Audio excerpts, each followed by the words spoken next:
नमस्कार, business plus टेलिभिजनको news bulletin business टुडेमा स्वागत छ। म संगीता कटवाल। सुरुमा हेडलाइन्स।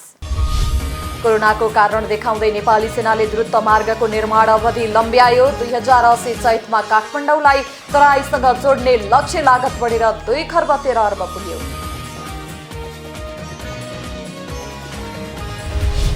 नेपालगञ्ज भन्सार कार्यालय बाँकेबाट पहिलो चौमासिकमा लक्ष्यभन्दा 24.9% बढी राजस्व सङ्कलन। राजस्व सङ्कलन लक्ष्य 12 अर्ब 33 करोड 1,16,000 रुपैयाँ। दाङको कोइलाबास नाकामा हावाबाट बिजुली उत्पादनको सफल परीक्षण। 250 घरधुरी लाभान्वित हुने।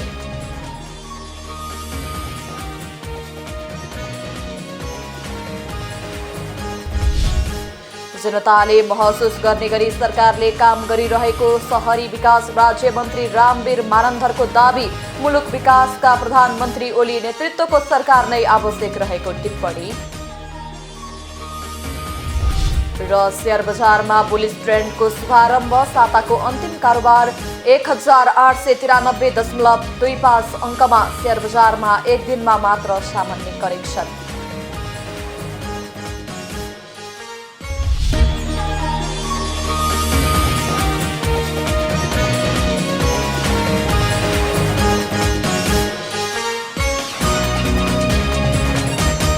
कोभिड-19 को कारण देखाउँदै सेनाले निर्माण अवधि 7 महिना पर धकेलिएको बताएको छ। 2080 चैतमा काठमाडौँलाई तराईसँग जोड्ने काठमाडौँ निजगढ द्रुत मार्गको लागत बढेर 2 खर्ब 13 अर्ब पुगेको छ। एक रिपोर्ट। नेपाली सेनाले काम गर्दै आएको काठमाडौँ निजगढ द्रुतमार्ग निर्माण अवधि लम्बिने संकेत सेनाले गरेको छ। सेनाले गरेको यो संकेतका अनुसार भन्ने हो भने आउने 2080 भदौमै सकिने भनिएको यो आयोजनाको काम 2080 चैत्रमा मात्रै सकिनेछ। सेनाले कोभिड जस्तै अर्को कुनै संकट आएको अवस्थामा द्रुतमार्गको निर्माण अवधि 7 महिना लम्बिन सक्ने जनाएको हो। सेनाले कोभिड-19 का कारण कामले गति लिन नसकेको बताएको छ। सेनाले द्रुतमार्ग निर्माणमा भएको पछिल्लो विवरण सार्वजनिक गर्ने क्रममा सार्वजनिक गरेको पछिल्लो प्रगति विवरण अनुसार सुरुङ मार्ग निर्माणका लागि ठेकेदार प्री क्वालिफाई गर्ने काम अन्तिम चरणमा पुगेको छ। यो कामका लागि गरिएको बोलपत्रमा 14 वटा निर्माण कम्पनीहरूले आशय पत्र बुझाएका थिए। तिनै आशय पत्रको अध्ययन मङ्सिरभित्रै सकेर छनौटमा परेका कम्पनीहरूलाई पुस 15 गते भित्रै ठेक्का प्रक्रियामा सहभागी गराएर चैत्रभित्रै ठेक्का प्रक्रिया सक्ने र सेनाले 2078 वैशाखबाट निर्माण कार्य सुरु गर्ने कार्यतालिका सेनाको रहेको छ। सेनाले अहिलेसम्म उक्त द्रुत मार्गमा पर्ने विभिन्न सुरुङहरूको निर्माणका लागि त्यहाँको जियो टेक्निकल र जियो फिजिकल इन्भेस्टिगेसनको काम सकेको छ। निर्माणाधीन द्रुत मार्गको कुल 72.5 किलोमिटर लम्बाइ मध्ये 17 किलोमिटर भने सुरुङ र पुलले ओगट्नेछ। यो मार्गमा 6.59 किलोमिटर लम्बाइका सुरुङ निर्माण हुनेछन् भने साना ठुला गरी निर्माण हुने 87 वटा पुलको लम्बाइ 10.59 किलोमिटर हुनेछ। सरकारले 2074 वैशाखमा द्रुत मार्ग निर्माणको काम सेनाको जिम्मा लगाएको थियो। 4 वर्षमा सक्ने गरी सेनाले जिम्मा लिएको उक्त काम प्रारम्भमा आयोजना डीपीआर प्रतिवेदन माथिको विवाद, सडक र पुल निर्माणका लागि परामर्शदाता नियुक्तिमा भएको ढिलाइले कार्यतालिका अनुसार सेनाले काम गर्न सुरु गरेको थिएन। डीपीआरमा उठेको किचलोकै कारण सडक निर्माणको काम झण्डै 2 वर्ष डीपीआर बिनै सेनाले निरन्तरता दिएको थियो। सरकारले 2076 मा कोरियाली कम्पनी सुसुङ इन्जिनियरिङ एन्ड कन्सल्टिङले तयार गरेको डीपीआरको स्वीकृत गरेपछि भने सेनाले सोही अनुसार कामलाई निरन्तरता दिएको थियो। डीपीआरको स्वीकृत गरेपछि भने सेनाले सोही अनुसार कामलाई निरन्तरता दिएको थियो। सेनाले चालु आर्थिक वर्षको अन्तिमसम्ममा सुरुङ र पुलको ठेक्का सम्झौता, सडकको कटिङ, फिलिङ, ग्राभेलिङ लगायतका कामहरू गरी उक्त आयोजनाको काममा 16.21% को उपलब्धि हासिल हुने दावी गरेको छ। पछिल्लो समय सरकारबाट स्वीकृत कोरियाली कम्पनीको डीपीआरले भने यो आयोजनाको लागत बढाएको छ। सेनाले सुरुमा सरकार समक्ष 1 खर्ब 75 अर्बको लागत अनुमान पेश गरेको थियो। तर कोरियाली कम्पनीले तयार गरेको डीपीआरमा योजनाको कुल लागत रु 2 खर्ब 13 अर्ब अनुमान गरिएको छ, जुन सेनाले अनुमान गरेको लागत भन्दा 38 अर्ब रुपैयाँ बढी हो। यसैगरी सुसुङको यो लागत अनुमान 5 वर्ष अघि 2072 असारमा भारतीय कम्पनी इन्फ्रास्ट्रक्चर एन्ड फाइनान्सियल सर्भिसेसले तयार पारेको डीपीआरमा उल्लेखित लागत भन्दा 1 खर्ब 1 अर्ब रुपैयाँले बढी हो। ILNFSले 15 असार 2072मा तयार गरेको DPRमा द्रुत मार्गको लागत 1 खर्ब 12 अर्ब उल्लेख गरेको थियो। सेनाले भने करसहित 1 खर्ब 75 अर्ब 19 करोड 35 लाख र करसहित 1 खर्ब 55 अर्ब रुपियाँ लागत अनुमान सार्वजनिक गर्दै आएको छ। नेपालगञ्ज भन्सार कार्यालय बाँकेले पहिलो चौमासिकमा लक्ष्यभन्दा बढी राजस्व सङ्कलन गरेको छ। भन्सार कार्यालयको गत 3 आर्थिक वर्षको अवस्था हेर्ने हो भने यो वर्ष बढी राजस्व उठ्ने देखिएको छ। एक रिपोर्ट। भन्सार कार्यालयले 2077-78 को पहिलो चौमासिकमा मात्रै आफ्नो लक्ष्यभन्दा 24.9% बढी राजस्व सङ्कलन भएको छ। भन्सार कार्यालयको पहिलो चौमासिकको राजस्व लक्ष्य 4 अर्ब 82 करोड रुपियाँ रहेको थियो, जसमध्ये कार्यालयले 6 अर्ब 21 लाख रुपियाँ सङ्कलन गरेको छ। गत आर्थिक वर्षमा कोभिडको महामारीका कारण पैठरीमा आउने मालसामानको कमी भएको हुनाले लक्ष्य अनुरूप राजस्व सङ्कलन भएन। कार्यालयले आर्थिक वर्ष 2075-76 मा कार्यालयको राजस्व सङ्कलन लक्ष्य 12 अर्ब 33 करोड 1 लाख 16 हजार रहेको थियो, जसमा नेपालगञ्ज भन्सारले 12 अर्ब 33 करोड 25 लाख 27 हजार राजस्व सङ्कलन गरेको थियो। हाम्रो लक्ष्यभन्दा बढी 110%ले हाम्रो 110 भन्दा माथि चाहिँ प्रतिशतभन्दा माथि इन्क्रिज गर्ने लक्ष्य लिएको छ। अघिल्लो सालकोमा हाम्रो चाहिँ कुल राजस्व अब 76-77 मा कुल राजस्व लक्ष्य भनेको 15 अर्ब 45 करोड। त्यसमा त्यो आबमा 11 अर्ब 96 करोड असुली भएको छ र झन्डै 76.4%ले वृद्धि भएको छ, प्रतिशत प्रगति भएको छ। र त्यतिखेर चाहिँ खास गरी राजस्व कमी आउनुको कारण अब यो कोभिडले गर्दाखेरि, कोभिड जस्तो महामारी रोगले गर्दाखेरि इम्पोर्टमा पैठारीमा आउने माल वस्तुहरूको कमी भएको कारणले नै राजस्व न्यून देखिएको, कमी आएको। जुन लक्ष्य अनुसार 100.02% रहेको थियो। त्यसैगरी आर्थिक वर्ष 2076-77 मा 15 अर्ब 43 करोड 75 लाख 14 हजार लक्ष्य रहेको नेपालगञ्ज भन्सारले 11 अर्ब 76 करोड 94 लाख 79 हजार राजस्व सङ्कलन गरेको थियो, जुन कुल लक्ष्यको 76.24% मात्र सङ्कलन हो। गत आर्थिक वर्ष 2076-77 मा लक्ष्य अनुसार राजस्व सङ्कलन गर्न नसकेको नेपालगञ्ज भन्सारले यस वर्ष भने लक्ष्यभन्दा धेरै राजस्व सङ्कलन गर्ने बताएको छ। नेपालगञ्ज भन्सार कार्यालयबाट मुख्य गरी पेट्रोलियम पदार्थ बढी आयात हुने गरेको छ। त्यस्तै बढी आयात भएकोमा उद्योग धन्दाका लागि चाहिने कच्चा पदार्थ जस्तै जिप्सन, कोइला आदि रहेका छन्।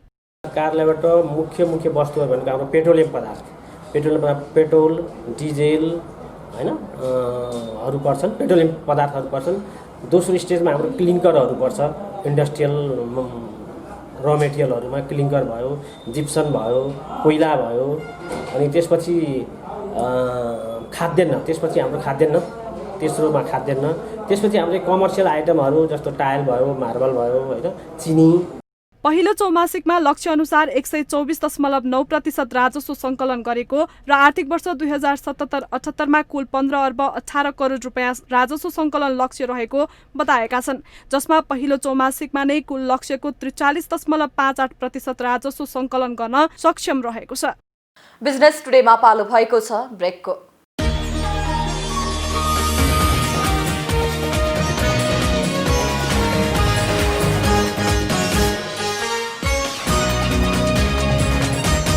बिजनेस टुडेमा पुनः स्वागत छ। अब बाँकी समाचार। दाङको कोइलाबास नाकामा हावाबाट बिजुली उत्पादनको सफल परीक्षण गरिएको छ। लामो समयदेखि विद्युतको पहुँचबाट वञ्चित कोइलाबासमा विद्युतको सहज व्यवस्थापनका लागि पहिलो चरणमा गरिएको परीक्षण सफल भएको हो। दाङको कोइलाबास क्षेत्रका नागरिकलाई लक्षित गरी 24औं घण्टा विद्युत आपूर्तिका लागि हावाबाट विद्युत उत्पादनको काम सुरु गरिएको छ। हावाबाट बिजुली उत्पादन हुने भएपछि वर्षौंदेखि उज्यालोको समस्या झेल्दै स्थानीय खुसी छन्। जुन कोइलाबासमा हावाबाट बिजुली निकाल्ने जुन परीक्षण भयो र एक खालको सफल पनि भएको छ। यसले गर्दाखेरि अब जुन यो ठाउँमा विद्युतको पहुँचदेखि हामी टाढा थियौँ, अहिले जुन हावाबाट जुन बिजुली निकाल्ने जुन परीक्षण भइसकेपछि अब यहाँका मान्छेहरू, यहाँका स्थानीयवासीहरू अब विद्युतको आपूर्तिबाट चाहिँ हामी लाभान्वित हुनेछौँ र त्यो मेसिन छिटोभन्दा छिटो जडान गरियोस्। विश्व बैंकको लगानीमा एउटा ठुलो टावर स्थापना गरी हावाबाट बिजुली निकाल्ने काम सुरुवात भएको थियो केही समय अगाडि। त्यो करिब तपाईको 3 वर्ष पछाडि त्यो हावाबाट बिजुली निकाल्ने काम सक्सेस भएको छ। अहिले यद्यपि त्यो लाइन प्रसारणमा नभए पनि भेगका जनताहरू हावाबाट बिजुली निस्किसकेपछि पटक पटक विद्युत जाने, बाटोमा रुखहरू ढलेर विद्युत अवरुद्ध हुने। ओल्ड ब्याङ्कले हैन गरेको हो। यो विभिन्न नेपालको हैन थुप्रै यस्तो विकट इलाकाहरूमा जहाँ विद्युतको पहुँच नभएको ठाउँमा र पहुँच वहाँसम्म नपुग्ने सक्ने ठाउँमा गरेको हो। र यहाँ पनि यो गढवा गाउँपालिकाको 8 नम्बर वडामा पनि एउटा दाङमा एउटा यो पनि परेको थियो। हावाबाट विद्युत उत्पादन भएपछि करिब 250 घरधुरी लाभान्वित हुनेछन्। विद्युत उत्पादनका लागि 200 फिट अग्लो टावर निर्माण गरे पश्चात ट्रान्समिटर जडान गरेर परीक्षण प्रक्रिया सम्पन्न भएको हो। कोइलाबासलाई व्यवस्थित गर्ने क्रममा यो ठाउँमा हावाबाट बिजुली उत्पादन गरी घर घरमा वितरण गरी उज्यालोमय बनाउने अठोटका साथ काम भएको गाउँपालिकाका अध्यक्ष सहजराम यादवले बताउनुभयो। अब यो हावाबाट विद्युत बल्छ भन्ने कुरालाई अब त्यो संस्थाले जसले विश्व ब्याङ्कबाट मार्फत भएको छ, अब त्यसले पनि त्यो गर्नु भनेको त्यसको उपयुक्तताको लागि अब त्यसलाई विस्तार गर्नुपर्छ र विस्तार गर्ने गरी त्यसलाई प्रक्रिया अगाडि बढाउनुपर्छ। कोइलाबास नाकामा रहेका विभिन्न किसिमका समस्या मध्येको विद्युत पनि एउटा समस्या हो। विद्युतको समस्याले गर्दा त्यस ठाउँका स्थानीयले पनि निकै शास्ति भोग्दै आएका थिए। यो समस्याबाट छुटकारा पाउन पनि यो काम अघि बढाइएको र सफल भएर हावाबाट बिजुली उत्पादन हुँदा त्यस ठाउँलाई राम्रो हुने गढवा उद्योग वाणिज्य संघका अध्यक्ष रविलाल आचार्यले बताउनुभयो। जतिखेर देशमा बढी लोड सेडिङको अवस्था थियो त्यतिखेर विकल्पको रूपमा त्यो पनि हुन्छ भनेर सम्भावना अध्ययन गरिएको हो र निकाल्न सकियो भने एउटा राम्रो कुरा पनि हो। यहाँ हावा अलि बढी चल्ने हुनाले परीक्षण पनि गरिएको थियो। अब सँगसँगै जस्तो विद्युत आपूर्तिलाई धेरै बाहिर निकासी गर्न नसके पनि यो क्षेत्रलाई पुग्ने गरी निकाल्न सकियो भने पनि राम्रो हुन्छ र त्यो प्रयास यदि सफल हुन्छ भने त्यो राम्रै कुरा हो जस्तो लाग्छ मलाई चाहिँ। हावाबाट बिजुली उत्पादन गर्ने कामलाई सफलतापूर्वक सम्पन्न गर्न सके त्यस ठाउँका नागरिकलाई राहत मिल्नेछ। दाङ सहकर्मी विकास डाङ्गेको सहयोगमा जिल्ला ब्युरोको रिपोर्ट। शहरी विकास राज्य मन्त्री रामवीर मानन्धरले जनताले महसुस गर्ने गरी काम भइरहेको बताउनु भएको छ। मन्त्री मानन्धरले ठूला परियोजनाहरूको निर्माण र समानुपातिक विकासका लागि सरकारको प्रयास सार्थक हुँदै गएको दाबी समेत गर्नुभयो। एक रिपोर्ट। शहरी विकास राज्य मन्त्री रामवीर मानन्दले जनताले महसुस गर्ने गरी सरकारले काम गरिरहेको दावी गर्नुभएको छ। काठमाडौँमा आयोजित एक कार्यक्रममा बोल्दै मन्त्री मानन्दले मुलुक विकासका प्रधानमन्त्री ओली नेतृत्वको सरकार नै आवश्यक रहेको बताउनु भएको हो। मन्त्री मानन्दले ठूला परियोजनाहरूको निर्माण र समानुपातिक विकासको लागि सरकारको प्रयास सार्थक हुँदै गएको दावी समेत गर्नुभयो। मन्त्री मानन्दले कोरोना नियन्त्रणमा सरकारले सबै उपाय अवलम्बन गरे बताउँदै जनताको जीवन रक्षाको लागि कुनै कसर बाँकी नराखिने बताउनु भएको छ। दक्षिण एसियाली मुलुकमध्ये नेपालले स्रोतले भ्याएसम्म सबैभन्दा राम्रो व्यवस्थापन मिलाएको दावी गर्दै मन्त्री मानन्दले निशुल्क उपचारका सबै प्रक्रिया सहज बनाइएको पनि बताउनुभयो। आफ्नै अगाडि भइरहेको त्यो आँखाले देखिरहेको कुरा पनि त्यसको आकार नदेखेको थाहा छैन नि हामीले। त्यसकारण अन्दाजको भरमा हामीले चाहिँ कसैको आलोचना गर्दाखेरि मलाई लाग्छ अलिकति बुझेर गर्नुहोस् भन्ने मेरो चाहना। पक्कै पनि हामीले बनाएको सरकारले धेरै कुराहरू गर्न नसकिरहेका होला, गर्न चाहँदा हुँदाहुँदै पनि धेरै कुराहरू हामीले अझ व्यवस्थित नभइरहेको होला। त्यसको लागि कमसेकम पनि हामी सबैले सहयोग गर्नुपर्छ भन्ने भावना जताइदिनु पर्यो।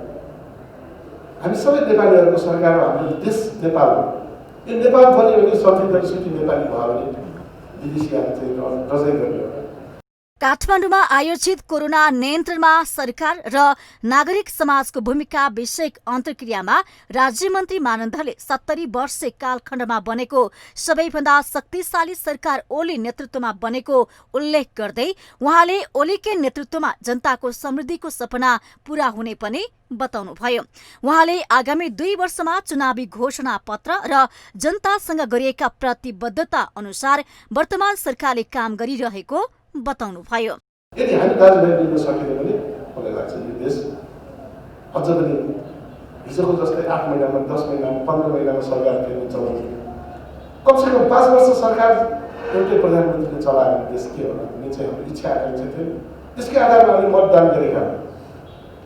त्यसकारण मैले चाहिँ यति मात्रै भने यो कथाको सारमा अन्दाजको भरमा कसैले सुनेको भरमा या त कुनै देखेको भरमा पनि तपाईँले लागेर कमेन्ट चाहिँ नगर्दिनु। गर्दाखेरि सबैभन्दा घाटा हाम्रो आउने पुस्तालाई यो जेनेरेसनलाई हुन्छ भने मेरो तपाईँहरूसँग जनताले विश्वास गरेर ओली नेतृत्वमा सरकार बनाउने जिम्मेवारी नेकपाले पाएको उल्लेख गर्दै उहाँले जनमतको अवमूल्यन गर्ने काम कतैबाट पनि हुन नहुने र ओली नेतृत्वको सरकारले नै मुलुकमा स्थिर राजनीति कायम रहने र विकासका मुलुकमा विकासका कार्य अगाडि बढ्ने उहाँले बताउनु भएको हो। बिजनेस टुडेमा पालो भएको छ ब्रेकको।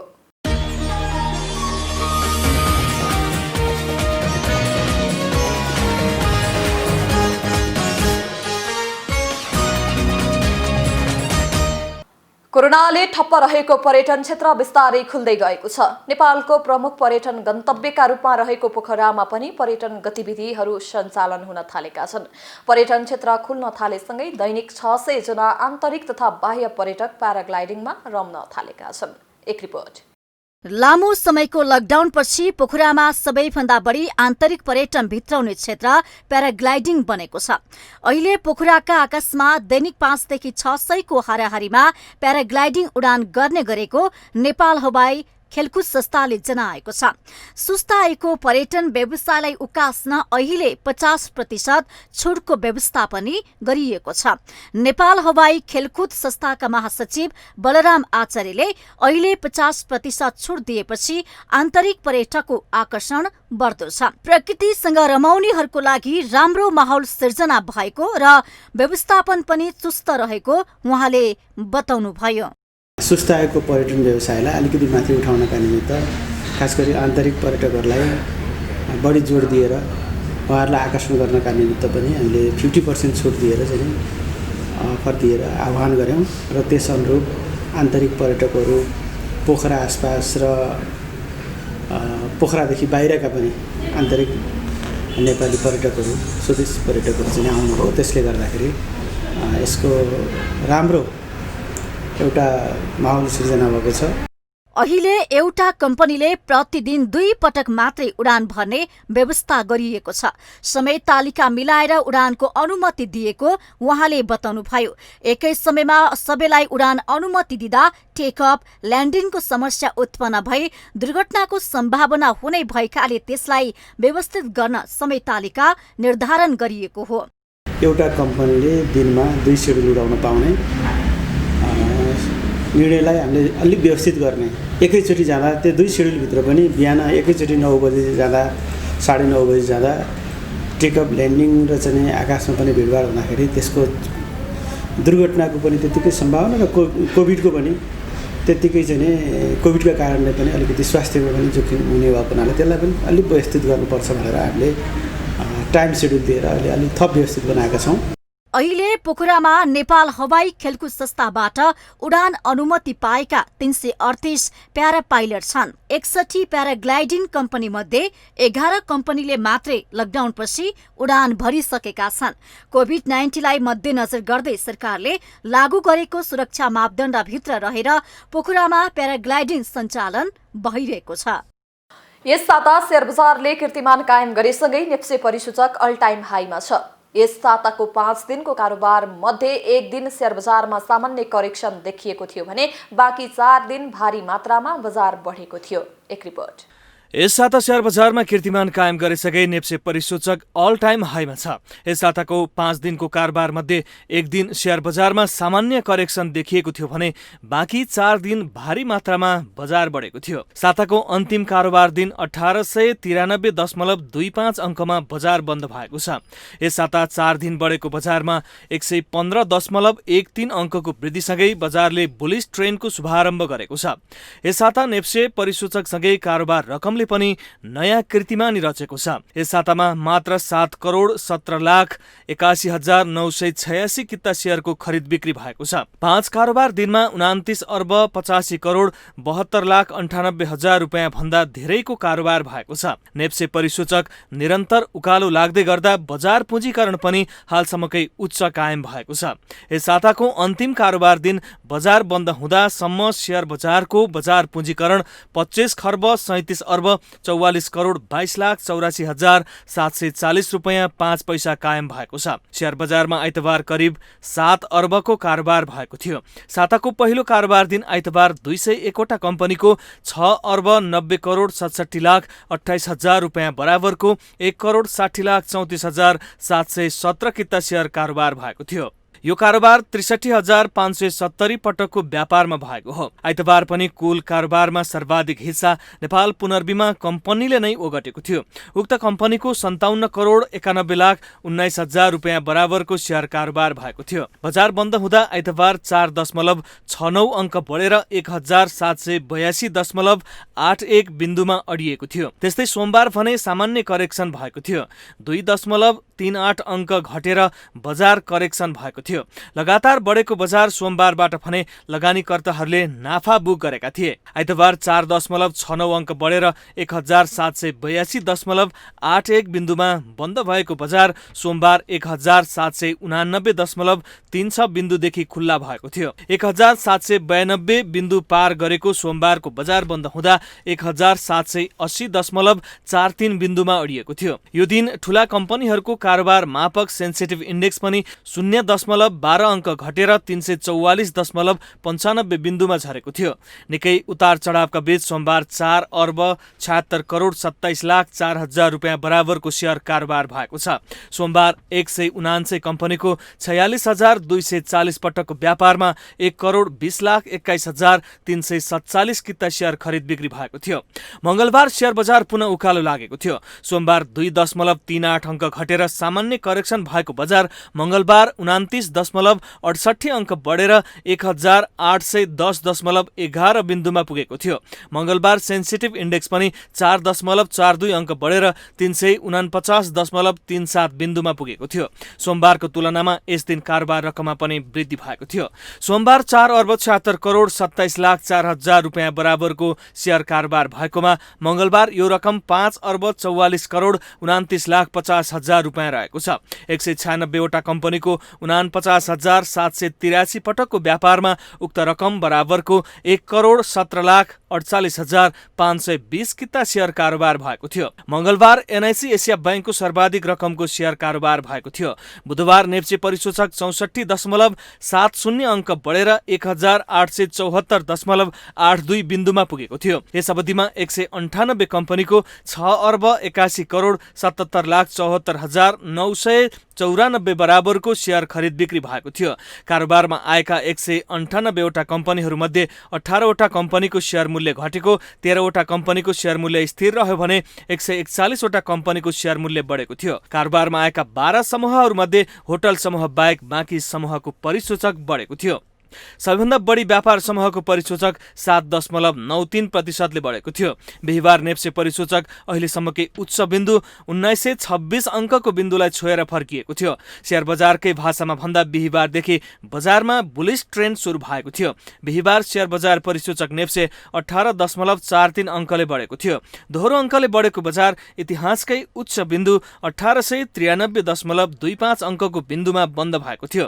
त्यस्तै क वर्गका कम्पनीको कारोबार मापन गर्ने सेन्सिटिभ इन्डेक्स पनि 2.58 अङ्कले उकालो लाग्दै 365.18 अङ्कको बिन्दुमा बजार बन्द भएको थियो। बिहिबार 201 कम्पनीको 70,003 पटकको कारोबारमा 1 करोड 71 लाख 88 हजार 79 किता शेयरको खरिद बिक्री हुँदा 7 अर्ब 61 करोड 30 लाख 30 हजार 90 रुपियाँ 78 पैसा बराबरको कारोबार भएको थियो। बुलेटिनको अन्त्यमा अहिलेसम्मका हेडलाइन्स।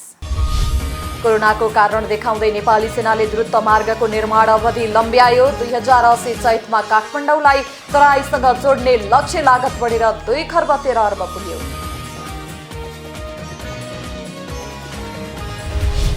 नेपालगञ्ज भन्सार कार्यालय बाँकेबाट पहिलो चौमासिकमा लक्ष्यभन्दा 24.9% बढी राजस्व सङ्कलन। राजस्व सङ्कलन लक्ष्य 12 अर्ब 33 करोड 1 लाख 16 हजार रुपैयाँ। दाङको कोइला बासनाकामा हावाबाट बिजुली उत्पादनको सफल परीक्षण। 250 घरधुरी लाभान्वित हुने।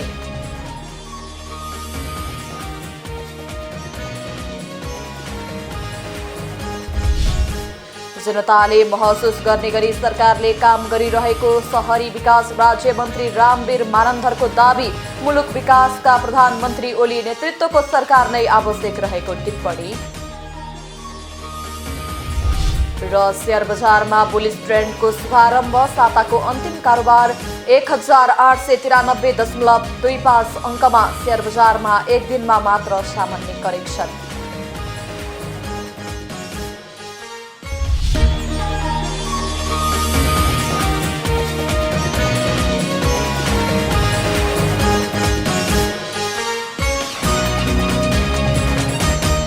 बिजनेस टुडे अहिलेलाई यति नै। हेर्दै रहनुहोला business plus television. Business plus, business first. नमस्ते।